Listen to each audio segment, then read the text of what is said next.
So in chapter 15, we have drawing straight line graphs. And here are 3 definitions that you should remember.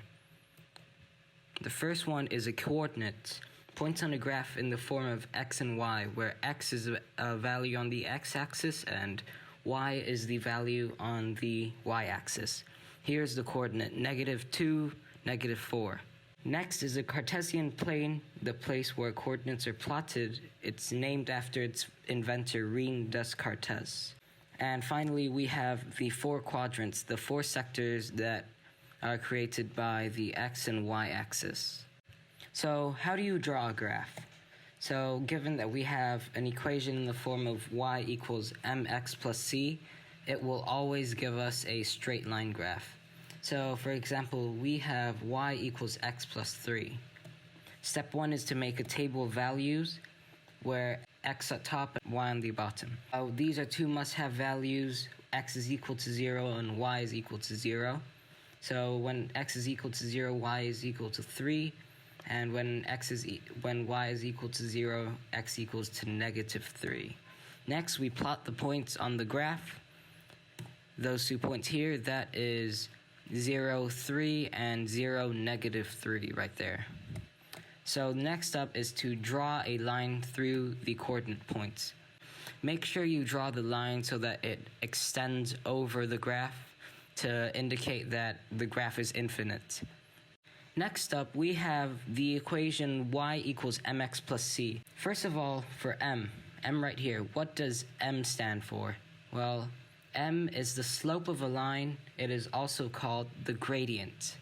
It is calculated by taking the change in the y value divided by the change in the x value.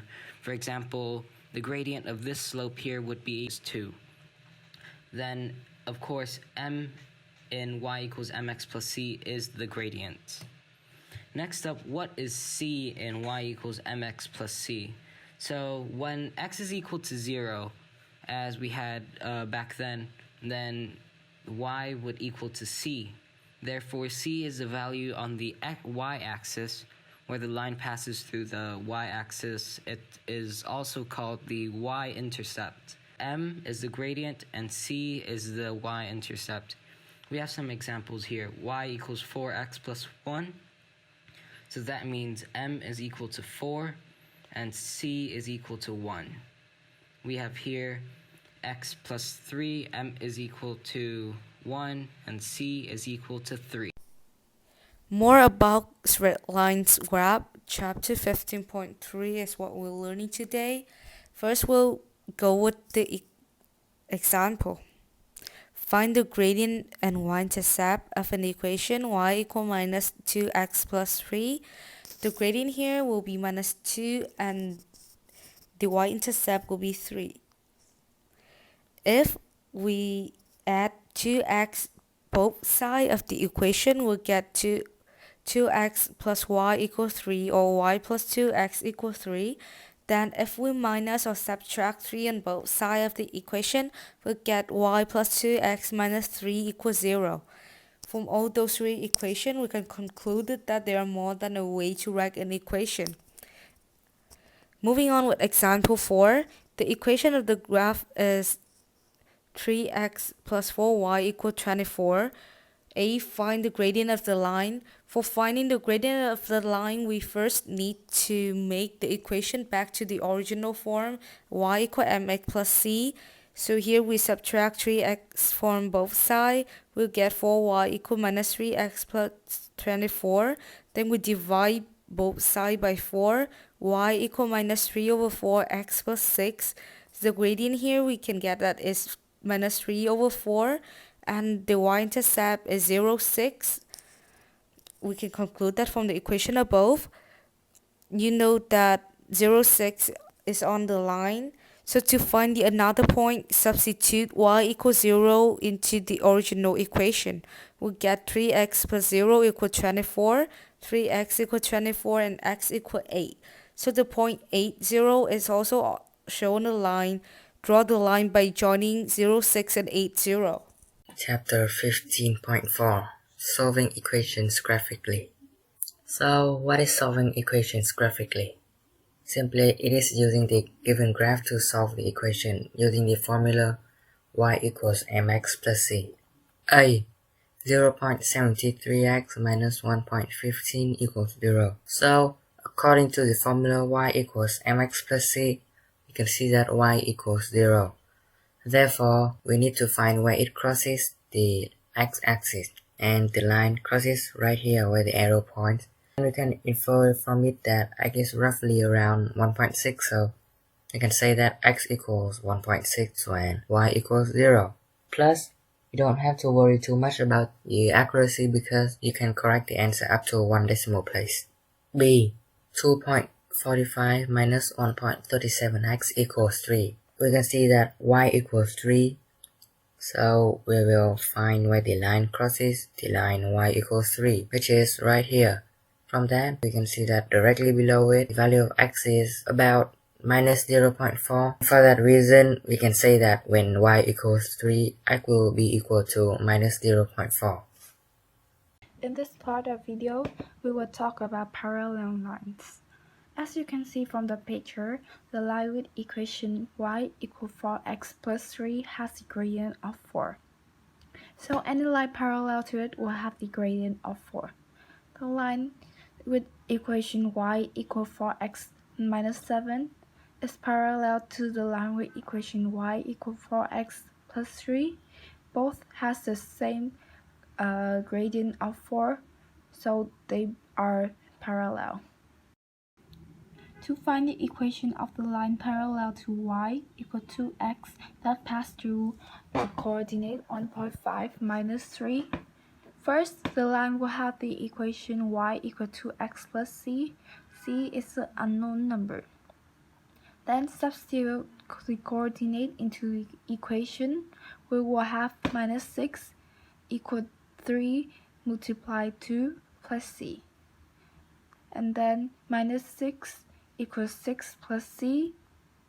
We will have c equal minus 6. So the line that parallel to y equal to x that pass through coordinate 1.5 minus 3 has the equation of y equal to x minus 6. In 15.6, we will learn about points and line. First, how to find the equation of a line through 2 points. You must find the gradient of the equation. Gradient equals difference between y coordinates divided by difference between x coordinates. Then you substitute either of the coordinates to find c, so that you can work out the equation. The second part, we will learn how to find these midpoints. Midpoint is the middle point of a line segment. To find the midpoint, add both x coordinates and then divide by 2. Add both y coordinates and divide by 2. The final part, we will learn how to find the distance between 2 points. We use the Pythagoras theorem to the hypotenuse of the triangle is the distance between 2 points. In the picture, we are finding the distance between point minus 4, 2 and the point 2 minus 1 equals 6.71. This will be the last chapter for today, 15.7, Perpendicular Lines. Now look at the two graphs on the slide. You can see that on the left-hand side, the two lines are perpendicular, while on the right, the two lines are not perpendicular. Let's take a closer look on the pictures on the left-hand side. The equation of the first line is y equal to minus x plus 1. This tells us that the gradient of this line is minus 1. The gradient of the second line, y equal to x plus 2, tells us that the gradient of this line is 1. Notice how 1 multiplied by minus 1 equal to minus 1. Now look at another example of two perpendicular lines. You can see that the slope of the first line is 1 over 2, while the slope of the second line is minus 2. The product of the slope is also minus 1. So we have this conclusion: when two lines is perpendicular, their products of slope will be equal to minus 1. Now let's go through some examples.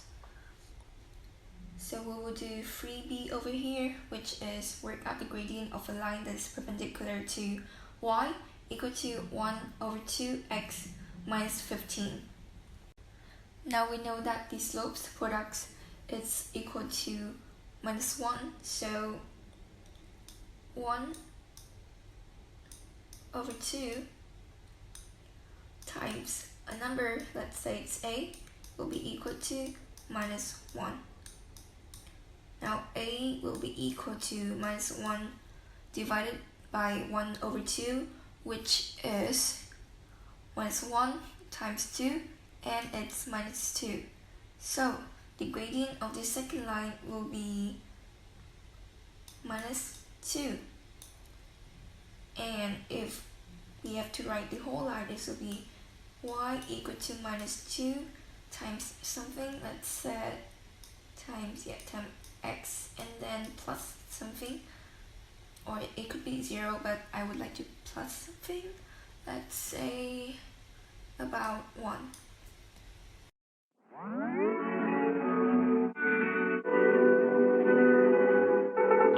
Oh, 1 mile in fog patches and showers early Friday, but improving to greater than 6 miles on Friday morning. Stars shining bright.